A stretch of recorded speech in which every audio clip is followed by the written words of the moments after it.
bringing you the latest news from Liberty Athletics.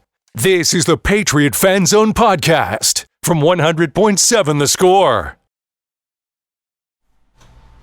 Welcome back to the High School Fan Zone, the first one of the 2025-26 school year. Excited to be back. Excited to be joined now for the Patriot Fan Zone by Joe Sexton and Levi Walker, which is weird to say. You guys are not the new kids on the block anymore. You're going to be old grizzled veterans compared to Memorial. That's it was kind of cool to hear the Panther Fan Zone for the first time. I wasn't here 2 years ago when you guys started. Right. But it's still cool to hear the Patriot Fan Zone. Plus, I like your fight song. Well, you know, it's kind of cool to have two relatively brand new schools in town. You know, we kind of rocked along there for a long time without any new schools in town, and now there's two. And they've kind of on the same path that we were 2 years ago. So it's going to be, I think Jason already talked about it, but we'll have a little tussle with them next year, week one. So late August 2026. Yeah, that'll be good for both schools. Yes, it will be. Put this in perspective, Joe. Your school and Memorial are the first two public schools to open in Lubbock County since before you and I were born. That's not that many years ago, is it? It's getting to be there. Yeah. It's getting to be a few.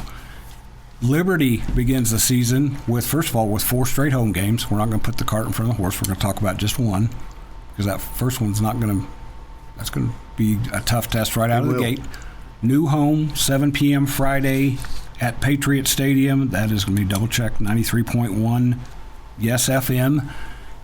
Just to pick a scab here a little bit, began the varsity history for Liberty on the road at New Home last year. Great game, right down to the wire. Lost on an extra point that found a home where it wasn't supposed to go. Right. 21-20, but it was still a great first test for you guys. Unfortunately, what did we say last spring? You are what your record says you are. That was part of a 2-8 first year with 4 losses by 1 score, 2 in overtime. A lot of lessons learned. I'm going to let Levi talk about that because he's among the group of guys that has to learn that lesson. What did that teach you guys last year, Levi, about varsity football and how important the 48th minute is, just like the first one is? Well, one thing we had to learn was the tempo's a lot quicker than what it was the first year. And one thing we struggled with all year was finishing the game. Like, we would come out the gate, and then you would see us in the fourth quarter probably slow down a little bit, and that definitely bit us in the butt throughout the whole season. So there was a lot of good things, a lot of things that coaches like to see throughout the year. Joe, kind of follow up on what he said there. What did you learn about your guys last year? Well, you know, that first game, you know, we had some weather before that game started, so, you know, we had a lot of rain and not really a delay. You know, that was one of the only games that we didn't have to travel very far. You know, the year before we drove everywhere. Road warriors. And, you know, we just had to go 10 minutes down the road. But I think that it was all these guys' very first varsity football game. You know, it was, you know, for me, it was my first varsity football game as a head coach. So, you know, there were a lot of things that just didn't really go our way. And I think, you know, what Levi said, we just didn't finish that game. You know, we came out pretty hot, adrenaline, and then we kind of settled in and just kind of went into a lull the second and third quarters, and then he made a play. How far was that? 70 yards? 50 yards? Something like that. Yeah. He takes one to the house and gets us back in the ball game, and it's then all of our energy came back, and but you know, when you're playing with young players, you know, that's what happens, and it was a roller coaster. You know, we were really high, and then we'd be really low, and then we'd be really high again. And I think that's going to be one of the things that you're going to see this year out of our guys is just the level, just trying to, you know, we talk about poise all the time. You know, you have to be, you know, play with composure and poise, and I really think that that's going to be the key to our season this year. We talked the other day on a podcast on UpCityPreps.com that nothing's new to you guys anymore, which is in a good way. The opponents aren't new. Varsity football's not new. Those bright lights, the bands, your field house is incredible. You don't have to worry about halfway through the season moving. How different has that been for you guys, Levi? You went through last season and a full school year, come back this year, all of a sudden you guys are very comfortable in your surroundings. Well, it's good to be in a routine. I mean, we finally get to go to the indoor every day. We get to practice on our own field. We get to have our own weight room. We're not having to lift during the school day, like go in the school and lift in a basement and then go out to the field and practice. Everything's kind of just like, a routine schedule now, which is good. We handled the adversity well, but it's good to just have like a, set schedule of like knowing we have all this equipment we can use and just finding that rhythm throughout the season. And Joe, you told me at coaching school that everybody looked at you kind of funny when they asked how many guys you have coming back. Every one of them. All of them. All of them. I think we probably get to be the only ones in that magazine that had 11 and 11 coming back. So that's 46 letterman. So it's that's fun to have all these guys back. That's a pretty good place to start, which also brings with it expectations. Right. Levi, how do you guys, as you're still young guys, you're still teenagers, so you're going to be young to Joe and I for a long, long time. How do you manage those expectations? Because people, they see your athletic ability, see you've gotten bigger. They know you had the close calls. How do you handle that? I mean, we just got to handle business. Like I said, we got to finish games. We got to show our maturity now. We're like most of us are seniors now. We can't. And now being young is an excuse. We have to show up and play. We have to know that it's an even playing ground now, and just attack every team we play.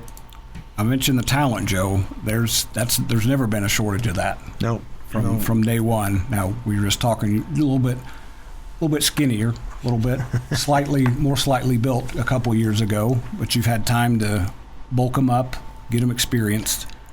Well, just the weight room.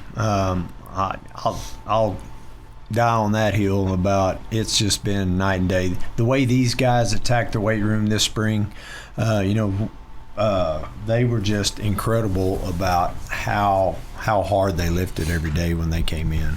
You guys still have a lot of dual and I don't think maybe not triple sport guys. We have a few. This guy's one of them. We're going to talk more about Liberty's, first of all, their schedule and what's coming up. We're not going to dwell on last year anymore. When we come back in the Patriot Fan Zone on 100.7 The Score. Diving headfirst into Liberty athletics. You're listening to the Patriot Fan Zone on 100.7 The Score and the 100.7 The Score mobile app. Welcome back into the High School Fan Zone on a Monday night, August 25th. This is the first Fan Zone of the new school year, and we shuffled the deck a little bit. I'm going to read through that real quick. Monday nights will be Estacado, Memorial, and Liberty. So we'll get these three I guess Jason's not coaching a varsity game, but these three district teams through the rest of the school year for 2-4A, 5-4A?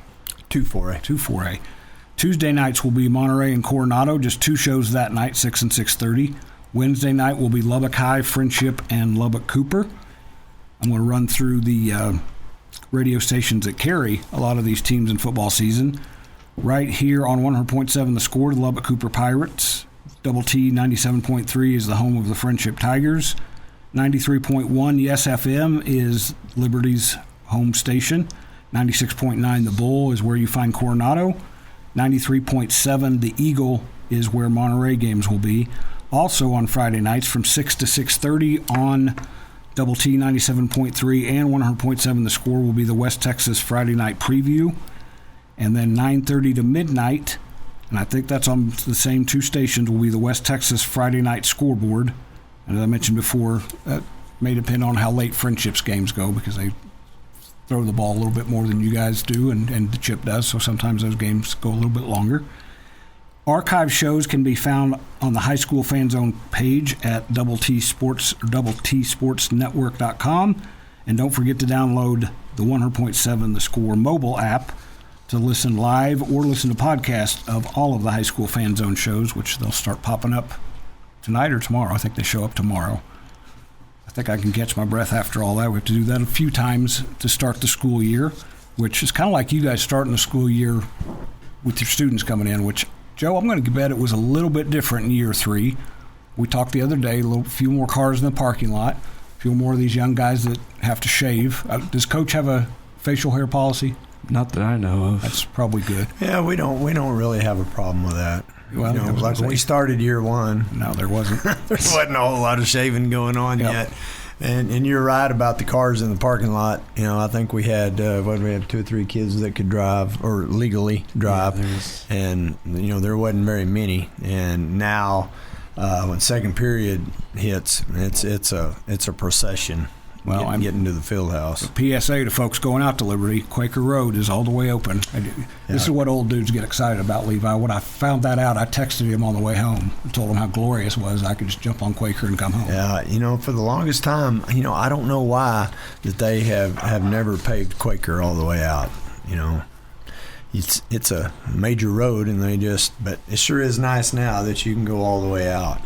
Y'all can keep track of Trinity Christian's home games if you're both at home that night. I mean, we can see them. We can see Lubbock Cooper Stadium when they hit the lights down there. So you got 3 pretty nice stadiums all right there together. Am I right that this first Friday will be the first time Lubbock Cooper and Liberty are both at home on the same night? I believe so. It's kind of a cool thing. They've got a big one with Lovejoy coming to town, and I really expect a full house at our stadium, so it's gonna be a fun Friday night. So all shaving jokes aside, Levi, you guys are older, you're more experienced and all that. What is going to be this team's strength or this team's identity starting from Friday night against New Home? Well, I think one of our biggest advantages is we've all played with each other for 3 years now. Obviously with a couple of additions from sophomores that were moved up, but we've all played with each other, and we all trust in each other. We've all played with each other for long enough that we all trust that we'll do our own roles, and we'll all play as a team. And you guys have different pockets of guys have played together in different sports too, and have had success. Coach Joe and I talked about this. The one missing thing for boys sports right now is football team getting to the playoffs. Right. I can get Joe to answer that. I'm going to get him to talk about how excited he is, but I want to hear from one of the guys that's got to make it come true. Why is that such a strong motivation? Well, obviously, all of the other sports are doing pretty good. They've made it to playoffs, and volleyball and baseball have had deep runs, and it'd be a lot of fun to have a deep run as a senior. And we've all been wanting it. We've all been getting ready for it all year since the end of last season. How we didn't like how it ended, and we want to be one of those teams that's contending late and going into November and December. Joe, why is it important to you and your coaches to get these guys to break through? Well, I think for me it's more for them, because they've had the choice. That first year, Levi and a lot of these seniors had a choice whether they could stay or come to Liberty, and just because they chose to come to us, I want them to have success, and that's what's most important to me. And there's nothing like getting to the football playoffs in the state of Texas. We'll talk more about the Liberty Patriots on 100.7 The Score after this break. Your inside look into Liberty sports. This is the Patriot Fan Zone on 100.7 The Score and the 100.7 The Score mobile app. Welcome back into the final segment of the Patriot Fan Zone on 100.7 The Score. I want to run through this week's schedule real quick. Thursday night, Friendship hits the road for Abilene, takes on Byron Nelson at Shotwell Stadium. That'll be on Double T 97.3. Lubbock High is at home against Hereford in the first Lowry Field game of the year. Friday night, Hub C Prep's game of the week. Lubbock Cooper's at home against Lucas Lovejoy right here on 100.7 The Score. Coronado's at Wichita Falls Legacy. I think I've got that wrong on my graphic here. They will be on 96.9 The Bull. Monterey is at home against Choctaw, Oklahoma. It's a reigning state championship team from our neighbors to the east. That will be on 93.7 The Eagle, 7 p.m. at Lowry Field. Estacado hits the road for Jim Ned. Let's see, these Liberty Patriots are at home against New Home on 93.1 Yes FM. Lubbock Christians on the road at Wink. Trinity Christians on the road they play Abilene, or they play Jewett Leon at Abilene Christian High School. Then 2 6-man games. Christ the King plays Anton. Kingdom Prep plays Amherst. As the case early in the football season, there's always a ton of games because Lubbock teams don't start playing each other for a while. That's I'm curious. At some point, we're going to have a week, and I don't know, I haven't looked close enough. We're going to have a week in the schedule in Lubbock where there's going to be potentially 6 or 7 games just in Lubbock, which is kind of cool to start thinking about the growth. And then next year, there could be even 8. Right. I guess Memorial won't have their own field yet, so. Well, if you're a football fan, there'll be plenty of games for them to go see. Yep. This Friday night's going to have several really close together. If you want to catch several games, there's a lot to see. Well, Max Gottwinkle told me that him and Brad Winchie have worked out a plan where they're going to have like a little relay on Woodrow Road between the 2 schools. Right. Well, I'm sure those 2 are going to keep the road hot. Well, you guys are going to have to decide. If you're playing well in the first half and one of them's there, and then you struggle a little bit in the second half after the other one's there, you're a baseball guy, Levi. Are you superstitious or just a little stitious? I'm very superstitious. So you may have to have Coach Joe talk to him at one point and say, all right, we're going to figure this out. One of them's going to have to stay. Yep. But Max Catwinkle, former Lubbock Cooper football coach, longtime Lubbock Cooper athletic director, has had to buy him some blue and red. He does. Every now and then he'll show up in some Liberty blue. Well, he's got a very vested reason now. Yeah, he does. He has a freshman boy playing for us, so he he looks pretty good in blue sometimes. I asked him if he's going to get one of those shirts where you kind of flip it around and get him a reversible. Yes, Brian Gerlich's got a little bit easier. You just got to put something with a couple different shades of blue on it, and he'll be okay. So we'll start talking about fashion now here because Levi's going to talk a little bit more about. I asked you about what you guys have to be good at defensively. Do you play both sides of the ball? No, sir. But you see your defense every day. Oh, yeah. What do those guys have to be better at as you guys get into your season? There were some games where your defense did some nice things and some games where your defense gave up some yards, gave up some points. What do they have to be better at? I think this year, they just need to convert, on fourth downs, just have big, stop big drives, be able to change the momentum, give us the ball. If the other team is storming down the field, just to find a way to get them off, that'd be huge to change the game around. What would Dwayne Tolliver say if he was sitting here, Joe? Is that a good answer? We're going to stop the run. There you go. That's exactly what Dwayne Tolliver would say. That's been a focus that we've had from the end of that level end game last year, our last district ball game.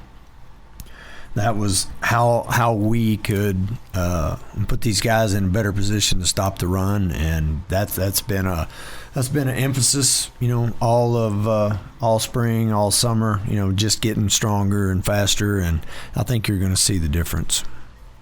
Because you're a 4A program, you don't see the friendship type offenses a bunch at that level. That usually takes a few. Now you guys have a lot of Jimmies and Joes. You're kind of the exception. You're going to see a lot of teams that want to line up and see if you can stop them in the trenches. Yeah, these first 2 weeks we're going to see Newhome and Idalou. They're going to, Monahans, they're Seminole will spread you out and then throw it a little bit. But those first 2 weeks, 3 weeks, they're going to run the ball right at us, and so I think it's going to be good for us to see where we are. You guys had a lot of eye openers last year, and to me that's where you have to have your eyes open a lot that first year on defense, because offense you're going to be able to do some things, but defense you have to learn what it takes to stop another team. Well, defense is an attitude. Coach Tolliver says that every day, and so I think we have hopefully developed that, and I think it's going to be good. You have a lot of nice kids, a lot of nice young men. Sometimes they got to be Jekyll and Hyde. We do. Once you step on the field and get going, it's nice to have those alter egos. Well, we'll see how ready those alter egos starting Friday night at home at Patriot Stadium against Newhome in Liberty season opener. That's going to wrap us up on this first edition of the High School Fan Zone. We'll be back tomorrow night with Coronado and Monterey. I'm Randy Rosetta on 100.7 The Score.